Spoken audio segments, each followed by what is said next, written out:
6 weeks and counting until the return of Buckle Up 2. Yes, our joint show in co-production with Ignite Wrestling, which we can't wait for. And I'm looking forward to this one as well, because the podcast this evening is talking to somebody who is coming back to his spiritual home of 96 Shenley Road with one thing in mind: to reclaim the gold that he lost at the back end of last year.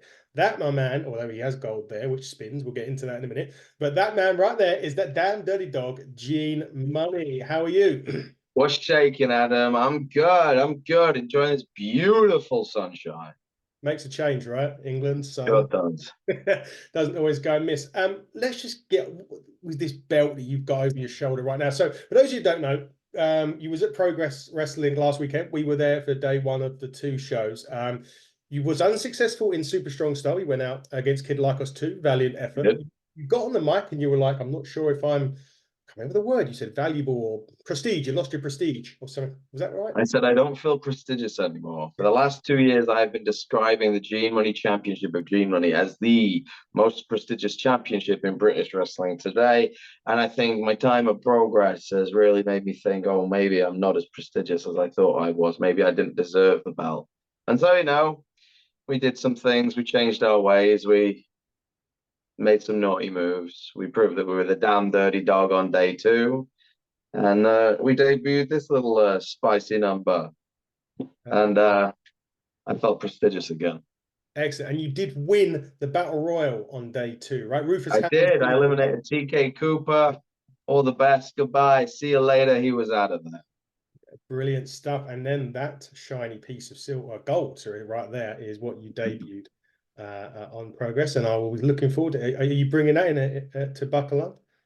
Oh, absolutely. Buckle Up needs to buckle up for how shiny this bad boy is.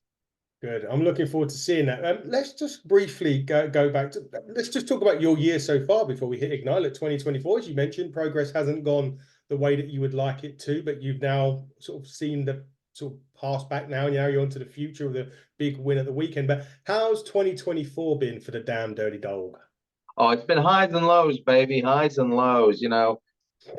Progress haven't been able to get a win. The first one I got was the Battle Royal, and now we are we just almost reached the halfway point of the year. I've got 6 months of making up to do. I mean, it's been a hell of a journey. I was hoping to walk into 2024 as the Ignite champion. Of course, that didn't go my way. Thanks a lot, Adonis Payne. It's been good, but then again, I lost my Discovery Wrestling Championship. I've just been turned on at North from my best friends in the Bad Boy Gym gang. And yeah, when the going is good, the going is great. But sometimes the going, it sucks. The going is real bad. So yeah, we're making do. We're making our way. Excellent stuff. Well, good. Hopefully the second part of 2024 will be less turning and more of that stuff that you've got over your shoulder right there. And we'll touch on the Golden Ignite in a minute. But your sort of history with Ignite goes way back even before Ignite. It was yourself and CJ Carter that created Clash, which was the before Ignite. Let's talk about that briefly. How did all of that come about? How did Clash even become a thing? So me and CJ Carter, we've been teaming for years. We once upon a time we were known as the Lavelle Brothers Esquire, not just class acts, we're upper class acts. And then CJ went away for a bit. Gene Munny was born. And then CJ got back into it, and it was amazing to see him. I love that man with all of my heart. What a guy. And we were training, we were helping out with a few shows, and we were just like, I think we could do this better. And like, we both had a similar goal, similar visions, and we put it together. And in, what was it, 2018, we had Pro Wrestling Clash. And yeah, 2 years of running 96 Shanley Road, and some fantastic memories. Even now, when it's Ignite, I walk into that building and it feels like a very stressful home to me. Certainly is a stressful home, especially since we've been getting involved a bit nearly a year. We've certainly been, well, we've loved being a part of it, that's for sure. But when it comes to, like, obviously running a show, and we've had CJ on in the past, and we know the ins and outs, but is it better sometimes that, say, wrestlers that are even in wrestling can put on these shows, because you kind of know, sometimes if you've got a promoter that's not been involved in wrestling but decides he's going to put a wants to put a wrestling show on, perhaps the back part of it where what fans don't see, they don't Yeah. like get right. So is it sometimes better when people have either been in the business or around the business put it together, because they kind of know about that sort of bit behind the behind curtain, if you get me? You'd like to hope so, but sometimes things still don't go right. Sometimes things still don't land the way you want, and you go, huh, maybe maybe we don't have all the answers sometimes. But yeah, I think there's a special kind of vision sometimes people have, and it's like, I think once you've been in that ring and you know what draws a reaction, and you think maybe I don't want to just do it for myself, I want to do it for an entire show. It's great. It really is when it works out, when you feel those reactions. Because although I might have not done it in the ring, we helped create that, some of the moments. And it was a really, really fulfilling time to be a pro wrestling clash. Yeah. Do you know if there's a couple of wrestlers that say people may know now that when you was at Clash just started out, who would you, if you could name a couple, who would they be? Oh, well, we all know, like, Kip Wilson, SmackDown's own, pretty deadly. Sammy Smooth was he the opening match of the first ever Clash show? I got so much time for the formerly Sammy Smooth. He was our number one guy. It was him, it was Cara Noir, and it was Rocky Mack, the three guys who were feuding and trading, and uh, a hell of a feud between those guys. And now Sam has got a different name, and he's on SmackDown every Friday.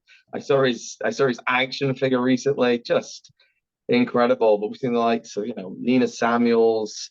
We had her on as many shows as we could, former WWE, NXT UK. Cara Noir, until his foot exploded, was arguably the hottest prospect in British, if not, international wrestling. Mike Oku, the OJMO, like, incredible matches. We had him in Bournemouth and Milton Keynes for our shows. Just great guys, incredible lineups of talent, and just seeing how far some of them have gone. El Fantasmo, in New Japan, just there's going to be some you'll mention. I'll go, oh yeah, we did book them, and they are a famous type now. But I was really happy with the roster we got to build at Clash. A great bunch of guys, a great workforce in general, and yeah, absolute pleasure to deal with all of them. Yeah, it's been going. I mean, say the people that we've brought in for the Turnbuckle Championship have also been, obviously, Ignite gave us the opportunity to have our own title there. So we to be able to bring in, and my philosophy was, I wanted to bring in people that would make that championship, when they see it on the card, it means something. And I know it sounds stupid, you've got a title on your shoulder there that's yours, but it is that whole thing. It's our title, and we want to make it something. And to bring in the talent that we've managed to bring in, the Eddie Dennis's, Yeah. the Will Cruises, and the people that, when we've got, obviously we haven't brought in somebody this time. We've got somebody inside Ignite that's going for it, but I know who the September opponent is, and that's someone else that we're bringing in. Oh And just, wow. and we'll have, I won't say while we're on here because it'll give away later on, but to do that. But coming back to Shenley Road, and you kind of mentioned it, it was, you enjoyed it when you went back the first time. So you was back last year, was it September? You've come Well, I from? was on the first Ignite show when Yes, he he came was. Yeah. back. It was me, Warren Banks, who is no longer wrestling anymore, Yeah. sad times, and Yes. Dexter, Yes, Dexter. who Yes. I believe is no longer wrestling anymore. Yeah, I heard that myself. Yeah, I haven't seen him very much. So So I'm the last one of the Ignite main event, but it's great to be back. Absolutely. No, walking in, it was nice to go into that day. We got not going, I'm going to have an absolute headache with all of this. It was nice to go in and just say, oh, I can just wrestle. I can just do my job tonight. That's brilliant. I can just throw people about and lariat people through the teeth. It's just the best feeling. But yeah. So I don't envy CJ. He's a busy boy, busy boy. He is indeed. Yeah, I'm frequently messaging him back and forth every day, just about things, term the championship related. But he's a very busy man, and he's a very stressful man. But fortunately enough, now he does have two extra pairs of hands when we turn up. Obviously, myself, Rachel, my girlfriend turns up. We help put out the stuff up. I mean, us, upstairs, downstairs, wherever they need. We help do all that for them. So it alleviates, a 0.5% of any stress that he may have. The talent stress, he can deal with that. That is not one that I would like to deal with. But yeah, you did come back last year. I'm pretty sure it was September 1st. You had that. You said you didn't want any headaches. Maybe Corey may have gave you a couple of headaches. Oh my God, yeah, he did drop me on my head, the cheeky bugger, didn't he? Yeah. Yeah, seeing different colours the next few days, but yeah, I had some trouble with Corey McRae, and fortunately, we had the opportunity to set that right, and I walked away as the Ignite champion, and that was nice, weren't it? Just lovely moment. I didn't even get felt. It went wrestling. We like our belts as wrestlers. It does mean lugging something else about, and that's always heavy, but I love holding a belt. I love having a nice belt, getting a nice profile photo, getting a new promo shot with a new belt. Oh, nothing sweeter. I didn't even get that with the Ignite Championship, did I? Nope. I think my music had played maybe 5 seconds, if that. Boom. Adonis Payne behind me. What a terrible time. Well, it was, but it was very, very, what I would say, great. The guy could. So what he did do, for those who don't know, was he won. So Corey and you wrestled. Corey beat you in September. Underlying tactics. I think there was a few low blows and Christ knows what else during that. But you came back November, come back around, and you put. Not only did you put your title on the line, your old title, you also put you'd never come back to Ignite if you'd lost. Was Yeah, and I meant that. Like, this place means a lot to me. And I never got to hold a championship clash because, why would a promoter have his own championship on a show? I'm not that way inclined, friends. So I was never going to be the top dog at Clash, but the opportunity to kick up a stink, to raise some voice, to go and nick someone else's lunch. Oh, I'm all on board for that. To go into Clash, somewhere that meant so much to me, and be able to go, all right, I am the king of this gaff now. This is wonderful. And for just a split second, I had that, and it was a beautiful time. Yeah, it meant a lot. It really did. Fingers crossed 2024 is the opportunity to do that again. Exactly so. And just as I was saying, Adonis had won what was called the breakout tournament. Now, it's a bit like, for those of you that watch WWE, be like Money in the Bank, right? He got a contract as part of his win. He got a trophy and a contract. And that contract allowed him to have a title match wherever, whenever he wanted. And he chose directly after you beat Corey in November, before you even got a chance to really raise the title. His music had hit. He was in the ring. He hit you with a trophy, hit you with a claim. Yeah. And that was it. Your title reign was over before it even got to begun. And Adonis closed a year out at Ignite as the Ignite champion. Now, his first two defenses, shall we say, Jay Joshua, questionable victory. Yeah. Questionable victory. Oh, Jay Joshua, he kicks hard. To walk away with a victory from Jay Joshua, that's a miracle in itself. It is. It certainly was. And then this past April, questionable victory over the absolute maverick Tommy Kyle, again involved shenanigans. At this time, me and CJ had already decided, because obviously with Buckle Up, we get a bit more of an insight. We get a bit more Yeah. as to who comes in, and we sponsor the show, so we get a bit more.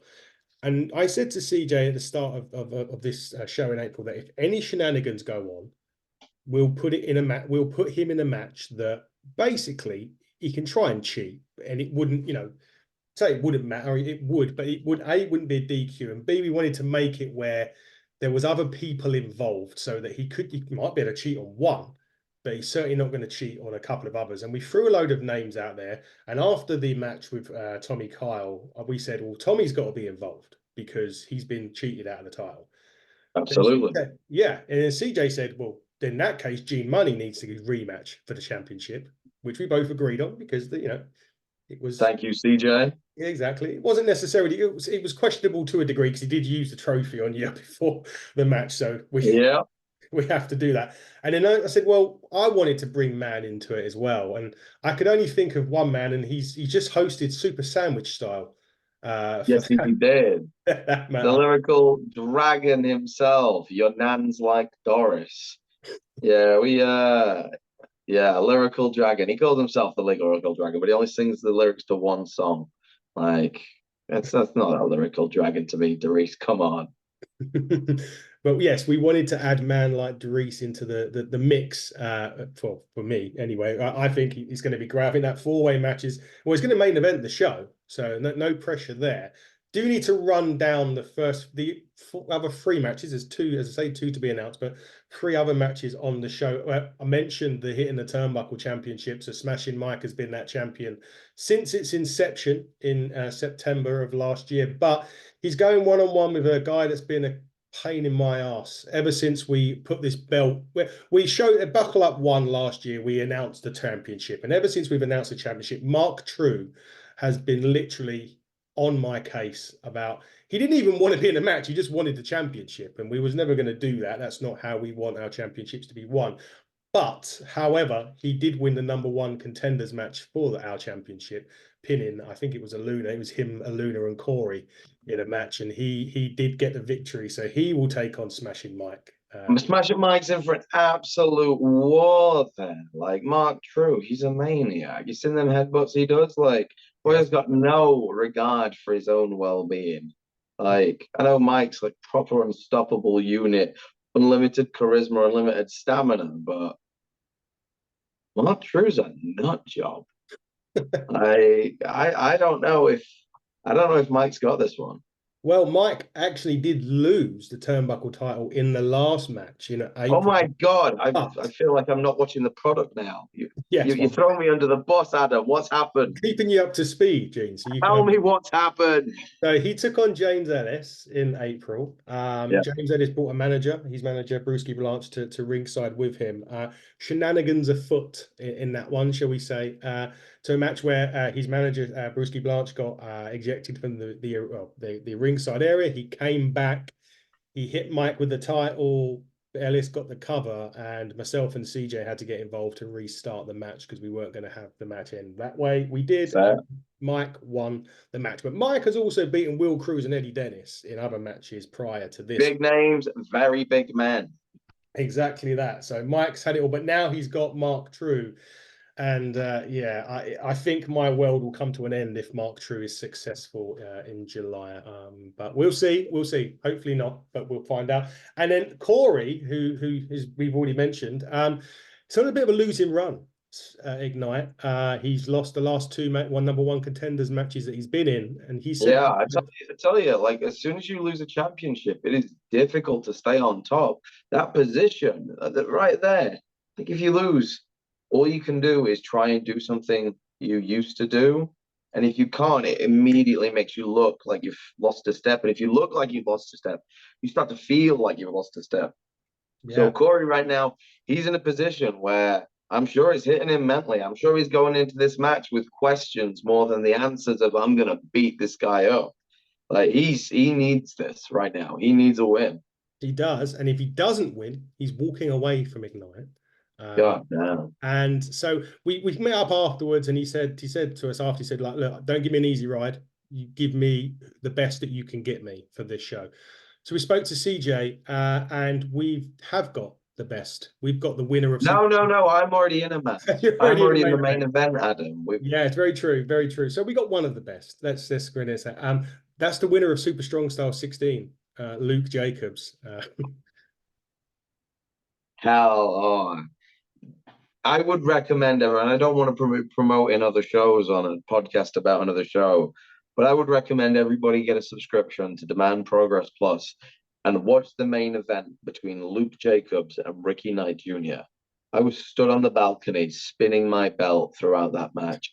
It was incredible, insane, and frankly, Luke Jacobs is on a level unseen in this country right now. He is on a tear like I've never seen. I I don't know what can be done to stop that man. So like I feel bad for you, Corey. If this is your one opportunity, you have put yourself in a corner, mate. You are taking on arguably the hardest hitter in the game. And I respect you wanting a challenge, but mate, there's challenges, and then there's Luke Jacobs. Exactly that, which is why we wanted to give him the chance that he had. And the other match that's been announced on the card is Boreham Wood's own Nino Bryan. He'll be going against one of my personal favourites on the independent scene, Mr. Connor Mills. Oh, Mills there, M's up.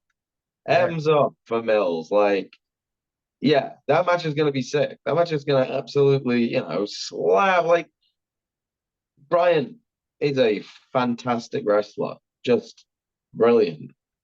And Mills, again, he's just the momentum's hot for Mills right now. He's finally getting seen by the world as, the talent and potential that he has.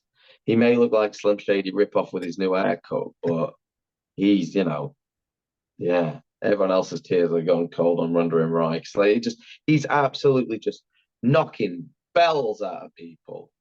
It's just, yeah. he's great. I can't wait for that. 2 other matches to be announced, which will be announced later. But I will leave it with this before we go, Gene. All I'll say is you never know who's going to show up at Buckle Up. That's how I would put it after discussions this week. Oh, wow. We got more. Go on. You're not going to give us an exclusive, Adam. No. The people deserve exclusive. No, that's cool. I get it. Like, I don't know what you guys have got planned, but I'm in a tough enough match as it is. So I'm not going to worry about anyone else when July comes rolling around. Exactly that. You focus on your 4-way, and we'll fatal 4-way. You focus on the fatal 4-way or the main event of the show. But anyone that wants to get tickets, best hurry up. We're down to the final 50. And now if you go 50, woo. Yeah, and we've managed to. So last year we set the attendance record. Nice. This year they've managed to add on a couple of more seats so we can actually beat last year. Amazing. Now, and honestly, if you've never been to an Ignite show or a Clash show before, it's a hell of a venue. It's a hell of a show, and it's a hell of an audience. Like it is one of those shows where every fan in that building you can feel is genuinely making a difference to that promotion. Every fan is making a difference to the show, and a full day at 96 Shanley Road is an incredible day. So if you've never experienced Clash, but more importantly, if you've never experienced Ignite, change that for yourself this July and get your ass to buckle up to. Definitely so. You can see the Damn Dirty Dog, Luke Jacobs and others. Go to 96 Shenley Road on Eventbrite to look at Buckle Up 2, and it will be there, the final 50, actually less than 50, 49 tickets are available now. But Gene, just before we go, tell everybody what else you've got coming on and where people can find you on the socials. I have got a lot coming up. I too much to mention, but I'd still like more. So if you're watching this and you want to give me something, please, I'm right here. But now I've got a beautiful championship that I'll be parading around the country, no, world, over the next few months. So come and see me where you can. And if you want to know where you can see me, join me on the Twitters or the X if you're that way inclined. At I'm So Munny, MUMMY. I'm Gene_Munny at on Insta. I think I'm just Gene Munny on Facebook if you use that kind of thing. I haven't homogenized my brand at all. I've got different handles for everything because I'm an idiot. If you want to check out some of the most prestigious championship merchandise in British wrestling today, visit daftlads.com where you can get all sorts and exclusive for you right now. Gene Munny's Daft Lad 2 Emporium is happening at some point. There you go. Well, Gene, it's been amazing to have you on. Thank you so much for taking your time to come and speak to me today. I will see you in July. You can pretty much see Gene anywhere else, but we want to make sure that you see him in July. Get down to Buckle Up at Boreham Wood in 96 Shenley Road. This has been the Hitting the Turnbuckle podcast. He has been that damn dirty dog, Gene Munny. I have been your host, Adam Cousins. And until next time, everybody, buckle down, stay safe. Good.